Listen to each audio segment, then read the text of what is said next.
Kesempatan Adnan Puricta Ihsan dan Ilham Arif Sirajuddin atau YAS mengendarai PKB di Pilgub Sulsel 2024 nampaknya tertutup sudah. Pasalnya, PKB kini mengerucutkan dua nama kandidat lain yang akan diusung sebagai calon gubernur Sulsel 2024. Hal ini diungkapkan Sekretaris PKB Sulsel, Muhammad Haikal saat dikonfirmasi Tribun Timur pada Rabu, 3 Juli 2024, sore.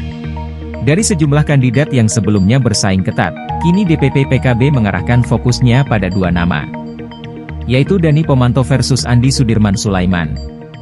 Dani Pomanto adalah wali kota Makassar 2 periode. Sedangkan Andi Sudirman Sulaiman merupakan ex-gubernur Sulsel periode 2021 hingga 2023. Sebelumnya, 6 kandidat bersaing dalam perebutan rekomendasi dari DPP PKB. Di antaranya, Ilham Arif Sirajuddin, Dani Pomanto, Andi Muhammad Mapanyuki, Anar Sampetoding. Lalu Bupati Goa Adnan Puricta Ihsan, dan Andi Sudirman Sulaiman. Namun, setelah melalui berbagai pertimbangan dan evaluasi internal, DPP PKB menyempitkan pilihan mereka. Belum ada surat tugas atau surat keputusan yang keluar, tetapi kecenderungannya ke Pak Dani dan Andi Sudirman.